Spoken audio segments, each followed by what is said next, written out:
تو میری درخواست ہے کہ اگر آپ اسلام ان بھائیوں سے جو مزار جاتے ہیں مسلمان بھائیوں، مزار پہ جانا بالکل غلط ہے۔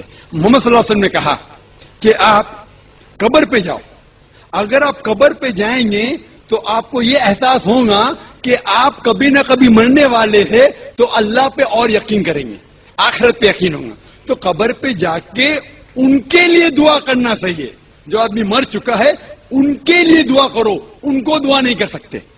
You can pray for them not to them, مطلب ان کے لیے دعا کر سکتے، ان کو دعا نہیں کر سکتے۔ آپ سمجھ رہے؟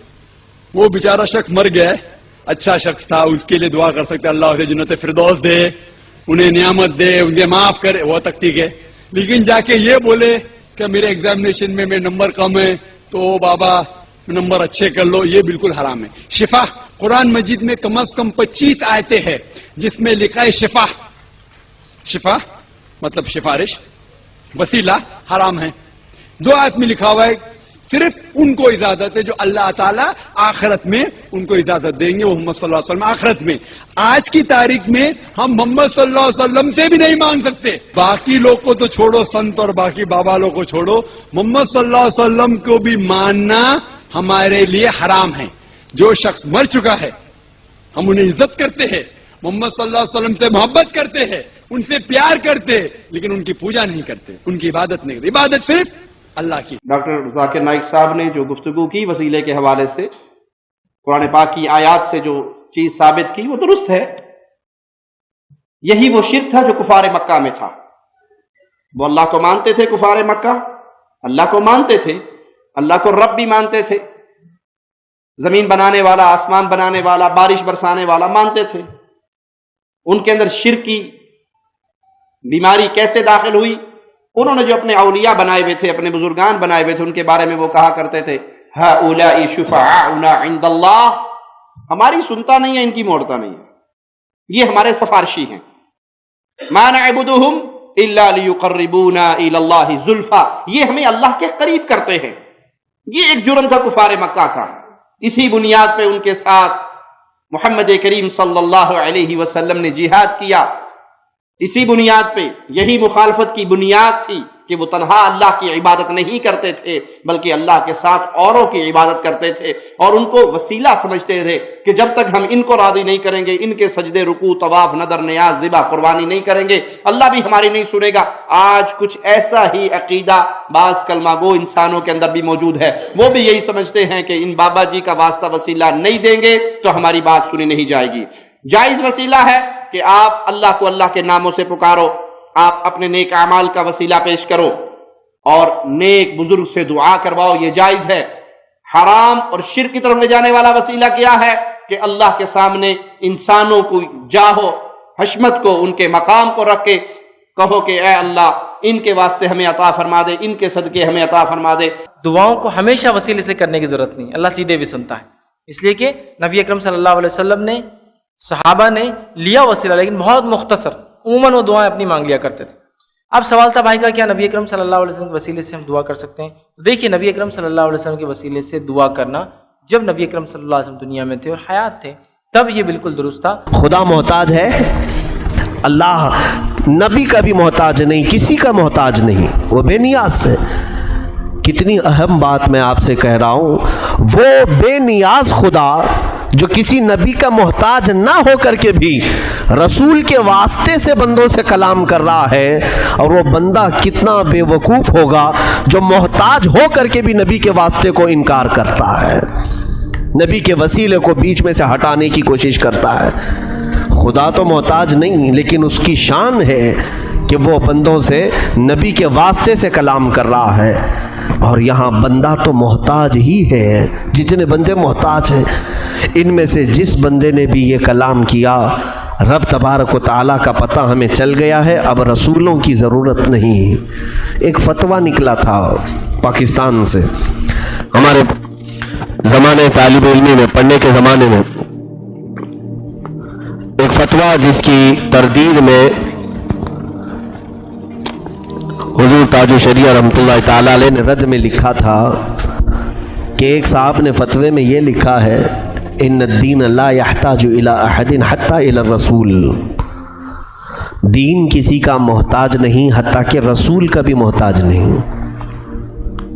تو اس پر فتویٰ لکھتے ہوئے انہوں نے رسولوں کو ہٹا دیا، اور بعض لوگوں نے یہ تک کہہ دیا کہ نبی اور رسول کا کام ایک پوسٹ مین کی طرح ہے، ایک ڈاکیہ کی طرح ہے۔ پوسٹ مین کا کام ہے ایک کا لیٹر لا کر کے دوسرے تک پہنچا دے۔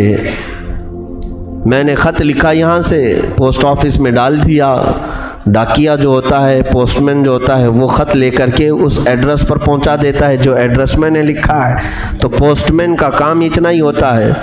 تو بعض احمقوں نے، جاہل ایسے لوگوں نے جو نبیوں کے متعلق کلام کیا ہے کہ نبی اور رسول کا مقام صرف پوسٹ مین کی طرح ہے، کہ اللہ کا رسالہ، اللہ کا پیغام انہوں نے بندوں تک پہنچا دیا، بس کام ختم ہو گیا۔ میرے عزیزوں، کتنی بھونڈی بات ہے اور کتنی گری ہوئی بات ہے۔ نبیوں کے متعلق ایسے بھی عقائد آج بازاری کتب میں مل رہے، کتابوں میں، اردو کی کتابیں ملتی ہیں جن میں یہ بھی لکھا گیا ہے نبیوں کا مقام، نبیوں کا مرتبہ اللہ کے نزدیک ایسی ہی ہے جیسے ایک چمار کا۔ معاذ اللہ رب العالمین، نعوذ باللہ من ذالک، 100 بار معاذ اللہ۔ نبیوں کے مقام کے سلسلے میں یہ کوئی اور نہیں، علماء نام سے کتابیں، وہ بھی اپنے لیے عالم کا لفظ استعمال کرتے ہیں، مولانا کا لفظ استعمال کرتے ہیں، کتابوں میں لکھ ڈالے ہیں۔ میرے عزیزوں، یہ میری ذمہ داری ہے کہ جب نبیوں کے مقام کی بات آئے تو میں یہ تمام اعتراضات بھی آپ کے سامنے کھل کر کے رکھوں کہ ہم اہل سنت و جماعت الحمدللہ نبیوں کے متعلق کیا عقیدہ رکھتے ہیں۔ اعلیٰ حضرت فاضل بریلوی رحمۃ اللہ تعالی علیہ کس قدر مقام نبوت کا احترام کرتے تھے۔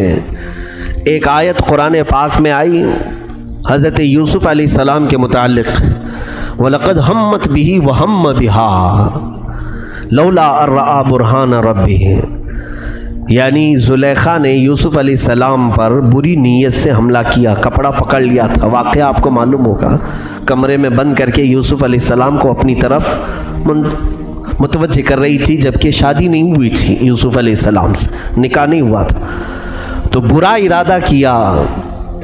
اور قرآن میں 2 لفظ ہیں، وَلَقَدْ هَمَّتْ بِهِ وَهَمَّ بِهَا۔ تو ترجمہ کرنے والے بعض علماء نے یہ کہا زلیخا نے یوسف کے ساتھ برا ارادہ کیا اور یوسف نے بھی زلیخا سے برا ارادہ کیا۔ تو نبی جب برا ارادہ کر لے ہیں تو پھر وہ نبوت کے مقام سے ہی گر گیا، جبکہ آیت کا تعلق آگے ہے لولا ارآ برہان ربہ، یعنی یہ تو ان کے ہوش و گمان میں بھی نہیں آ سکتا کہ وہ برا کریں۔ فاضل بریلوی رحمۃ اللہ تعالی علیہ نے یہاں پر ہمارے عقیدے کو بچایا، اسی لیے ہم کنز الایمان کا حوالہ دیتے ہیں، وہ ایمان کا خزانہ ہے۔ زلیخا نے برا ارادہ کیا یوسف کے ساتھ، اور یوسف برا ارادہ کیسے کرتے جبکہ اللہ کی برہان ان کے ساتھ تھی، رب تبارک و تعالی کی حمایت ان کے ساتھ تھی۔ اور ہم سیدھے پہنچے حرم میں، اور جیسے ہی کعبہ پر پہلی نظر ملی، ہم کو ہر فرقے نے کہا تھا جیسے ہی کعبے پہ پہلی نظر پڑے دعا کرو، فوراً دعا قبول ہو جائے گی۔ پہلی نظر کعبے پر دعا قبول کیسے؟ کعبے کی دیوار تو پتھر کی ہے، خدا تو ہے نہیں۔ تم تو کہتے تھے خدا سے دعا کرو، یہاں دیوار دیکھ کے دعا کرو، غیر اللہ دیکھ کے دعا کرو۔ یہ سمجھ ہی نہیں پائے کہ اصلیت میں غیر اللہ کون ہے۔ جو اللہ کا نہ ہو وہ غیر اللہ۔ اللہ جسے اپنا کہے اسے آپ غیر کہیں گے؟ بہرحال انہی کی لینگویج صحیح۔ اس سے پتا چلا کہ اگر اللہ پتھر پسند کر لے تو اسے بھی دیکھ کے دعا کرنا چاہیے۔ حجر دیکھ کے دعا کیا جا سکتا ہے، پسند اللہ کا پسندیدہ بشر دیکھ کے دعا نہیں کیا جا سکتا۔